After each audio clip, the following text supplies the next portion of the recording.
네, 미리네 라이브 돈돈입니다. 네, 여러분 모처럼 추석 연휴 맞아가지고 고향에 지방에 있는 분들은 버스나 KTX 타고 내려가셔서 가족들 보고 맛있는 거 잔뜩 먹고 살도 좀 찌고요. 행복한 시간 보내셨을 텐데요. 어쨌든 오늘이 연휴의 마지막 날, 너무 아쉽죠. 대체 휴일로 하루 쉬는 건데 또 아쉽지만 뭐 어쩌겠습니까? 일상으로 돌아가야만 하는 시간이 다가오고 있습니다. 또 힘내서 직장, 학교에서도 파이팅 하시고 주말 그리고 우리가 휴일을 또 기다려야겠죠. 아니 근데 우리의 주말을 책임져줬던 프리미어리그가 지금 전체적으로 중단된 상황이죠. 아마 여러분들 SNS를 활발히 하시는 분들은 웬만한 축구 구단의 트위터, 인스타 같은 데 들어가면 막 검은 배경이에요. 그만큼 지금 엘리자베스 영국 여왕 이 2세를 이분의 참 서거를 기리고 있다는 게 느껴지는데요. 참 이분이 큰 의미를 가지고 있습니다. 영향력이 엄청난 것 같고요. 뭐 정치인이다 보니까 호불호야 당연히 갈리겠죠. 다만 70년 동안, 무려 70년이에요. 엄청나죠. 영국이라는 이 거대한 국가를 통치했기 때문에 불가피하게 이런 스포츠 쪽까지도 전면 중단이라는 사태를 맞이하는 것 같습니다. 하지만 도대체 이 축구, 우리가 좋아하는 축구 언제 하는 걸까요? 지금 상황만 간단히 정리해 볼까요? 엘리자베스 2세 여왕이 8일에 서거를 했습니다. 저 역시 놀랐었는데 워낙 고령이시기도 하고요.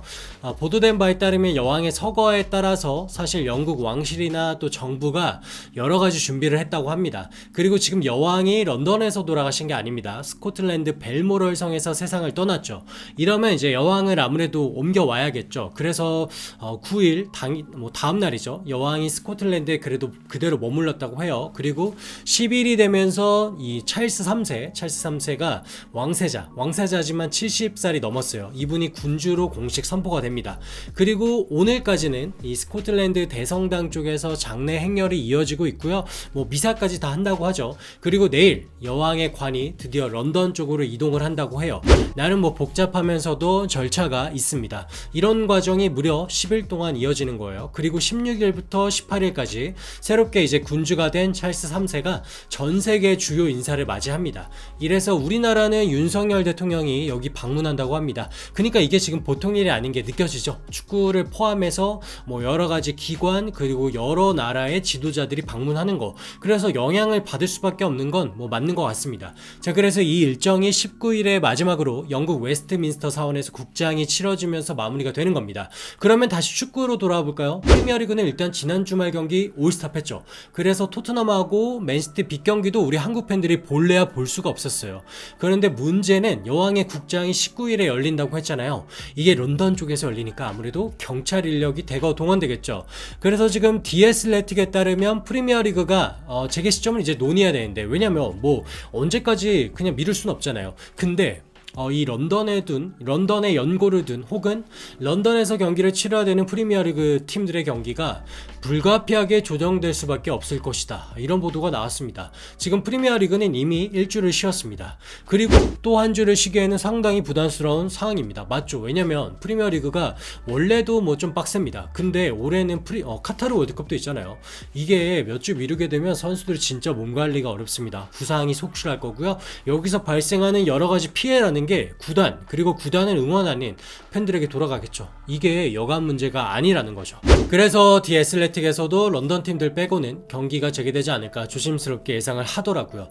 그러면 런던에서 열리는 경기들이 뭐가 있나 찾아봤습니다. 우선 토트넘과 레스터 경기가 토트넘 홈에서 펼쳐져요. 그리고 브렌트포드와 아스날 경기가 있는데 요거는 아스날의 홈이 아닙니다. 브렌트포드의 홈이에요. 참 가만 보면 런던에 연고를 둔 팀이 진짜 많습니다. 그리고 엄청난 빅경기가 있네요. 첼시와 리버풀. 요거는 장례식 날 당일 19일인데요. 첼시의 홈 스탠포드 브리지에서 열립니다.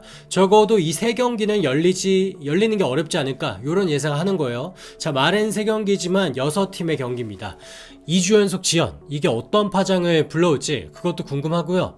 어쨌든 16일부터 전 세계 다양한 지도자들이 방문하고 여러 가지로 나라의 큰 행사는 아니고 큰 일정이다 보니까 런던 세 경기는 팬들이 보기 어렵지 않을까, 확정은 아니지만 중론으로 보는 게 맞습니다. 자, 팬으로서는 특히 손흥민 선수의 팬이다 보니 토트넘 경기 못 보는 게 참 아쉽습니다. 한 경기 정도야 체력 관리한다 뭐 이렇게 생각할 텐데 두 경기 연속 취소는 분명히 나중에 부정적으로 돌아올 거란 말이죠. 부디 이 구단 스태프들이 더욱 철저하게, 뭐 당연히 철저하게 관리하겠지만 더욱 신경을 좀 써야겠죠. 자, 지연에 대해서 불만 목소리도 이제는 좀 나오고 있어요. 특히 장신 스트라이커로 널리 알려진 피터 크라우치가 그런 말을 하더라고요. 이번 주말 모든 경기가 만약에 예정대로 진행됐다고 생각을 해보자. 검은 한 장을 차고 묵념하고 전 세계 수백만 명이 보는 가운데 국가를 부르고 왕십 밴드가 연주하는 거, 난 이게 더 좋은 훌륭한 추모 같은데, 이런 식으로 말했다고 합니다. 저도요, 뭐 이렇게 솔직히 뭐 장례식 당일에 축구하는 것까지는 어렵겠지만 2주 연속 이렇게 쉴 바에야 적어도 지난 주말에는 애도하면서 뛰는 것도 괜찮았겠다 싶더라고요. 뭐 어쨌든 이건 좀 결과론적인 거고, 어쨌든 영국 내의 일이고 영국 정부의 일이다 보니까 존중은 합니다. 그냥 축구를 좋아하는 팬으로서, 손흥민 선수를 자주 보고 싶은 축구 팬으로서 아쉽다는 거죠. 자, 저희가 손흥민 선수의 리그 경기를 보려면 아무래도 한 주 정도는 더 걸릴 것 같습니다. 그때까지 기다리고요. 뭐 별 수 있겠습니까? 어쨌든 챔피언스 리그도 있으니까 한번 좀 지켜보면서 기다리는 수밖에 없을 것 같아요. 자, 어쨌든 한국에 있는 분들은 추석 연휴를 잘 보내셨을 거라 생각하고요. 이제 일상으로 돌아가야죠. 일상도 부디 화이팅 하도록 하겠습니다.